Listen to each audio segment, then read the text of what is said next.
ఇప్పుడు చాలా మందికి వచ్చే సందేహాన్ని నేను ఇప్పుడు క్లియర్ చేయబోతున్నానండి. అదేంటంటే ఇప్పుడు ఒక మనిషి చనిపోతాడు కదా! ఆ మనిషి ఏమీ చూడడు కదా! చచ్చిపోయిన వ్యక్తికి ఇంకేం ఉండదు కదా! మనం ఎందుకు అన్నీ చేయాలి? ఇంటికి సున్నాలు ఎందుకు కొట్టాలి? అది త తి దినాలు ఎందుకు పెట్టాలి? తద్దినాలు ఎందుకు పెట్టాలి? కర్మాంతరం ఎందుకు చేయాలి? ఏడూడులు ఎందుకు చేయాలి? ప్రతి సంవత్సరం వాళ్ళకి ఎందుకని అన్నీ సమర్పించుకోవాలి? వాళ్ళకి ఎందుకు పెట్టాలి? వాళ్ళకి ఆహారం ఎందుకు పెట్టాలి? ఇవన్నీ చాలామంది అడుగుతుంటారు. ఎందుకు? అవసరం లే వాళ్ళేమన్నా చూస్తున్నారా? నేను పెట్టలేను అని చెప్పి అంటుంటారు. కానీ అండి అది చాలా చాలా పవర్‌ఫుల్ అయినదండి అది. ఆ మనిషి ఒక సంవత్సరం మాత్రమే అందుబాటులో ఉంటాడు. ఆ ఆత్మ అనేది ఒక జీవిలోంచి ఇంకో జీవిలోకి ప్రయాణించడానికి ఒక సంవత్సరం పడుతుందండి. అందుకనే ఆ జీవి వేరే జీవిలోకి చేరేసినప్పుడు ఇక్కడ మనము సున్నాలేసుకొని మనం ఇంటి శుభకార్యాలను అప్పటి నుంచి చేసుకోవాలి. అలాగే వాళ్ళకు ఎలా తెలుస్తుంది అని అంటున్నారు కదా! వాళ్ళకి తెలీదండి. అది మాత్రం వాస్తవం. ఆ ఆత్మకు ఏదీ తెలీదు. మనము ఇట్లా అన్నం పెడుతున్నది తెలీదు, మనము ఇలా ఏడుస్తున్నది తెలీదు, బాధపడుతున్నది తెలీదు, ఏదీ తెలీదు. కానీ ప్రతి దానికండి లెక్కలున్నాయి. ఇప్పుడు పితృదేవతలు అని ఒక వర్గం ఉందండి. మనకు మామూలు దేవతలు ఎలాగో పితృదేవతలు అనేవాళ్ళు ఉంటారు.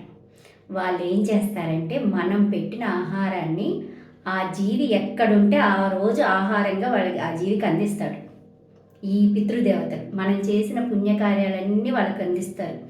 ఆ జన్మలో ఇప్పుడు ఈరోజు మనం ఇలా సుఖంగా అన్నం తింటూ ఎంజాయ్ చేస్తూ హోటళ్ళకి వెళ్తూ రెస్టారెంట్లకు వెళ్తూ పెట్టెలు డబ్బులు పెట్టుకొని ఉన్నామంటే దాని అర్థం ఏంటి తెలుసా?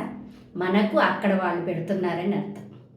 ఇప్పుడు రాను రాను పెట్టడం తగ్గించేస్తున్నారు. అంటే ఈ తిథులు అనేవి ఈ కర్మలు అనేవి ఇవి చేయడం లేవరు. రాను రాను అవి పాపాలుగా పెరిగిపోతాయి. ప్రతి దానికి ఏ కులంలో అయినా అండి, ఏ కులంలో అయినా ఏ భగవంతుడైనా ఒక శక్తి మాత్రమే. దానికి ఆ పవర్ ఉంటుందన్నమాట. మనం పంపించిన పవర్ వాళ్ళకి చేరుతుంది. అది కానీ అది మనం పంపించినట్టు వాళ్ళకి తెలియదు. ఇప్పుడు నేను ఈరోజు అన్నం తిన్నాను, నాకు ఎవరు పెట్టారో తెలియదు. ఆ టయానికి నాకు దొరికిపోద్ది అన్నం. నాకు దొరకదు అంటే వాళ్ళు అక్కడ పెట్టలేదు అని అర్థం.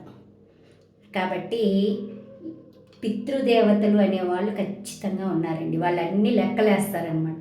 ఎక్కడ ఏ ప్రాణికి ఏది అందాలి, ఎక్కడి నుంచి ఎక్కడికి ట్రాన్స్ఫర్ చేయాలి, మన ఆత్మకి ఏమీ తెలియదండి. ఈ జన్మలో ఇక్కడ ఇవి తెలుస్తాయి, ఆ జన్మలో అక్కడ అవి తెలుస్తాయి తప్పితే అక్కడి నుంచి ఇక్కడికి వచ్చామని మనకు గుర్తుండదు, ఏమీ ఉండదు. కాకపోతే అక్కడుండే జనాలు చేసే కార్యక్రమాలకు లెక్కలు కడతారు వాళ్ళు. కాబట్టి ఖచ్చితంగా అవన్నీ చేయాల్సిందే. తెలియని వాళ్ళకు చెప్పండి. ఎగేసేసి నన్ను చూడరు కదా, వాళ్ళు చూడరు, వాళ్ళకి అసలు ఏం తెలియదు చచ్చిపోయిన వాళ్ళకి. కానీ పితృదేవతలు లెక్కలు కడతారు.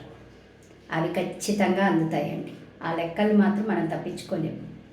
కాబట్టి మన వంశాంకురము మనము బాగుండాలంటే అవన్నీ చెయ్యాలి, తప్పనిసరిగా చెయ్యాలి.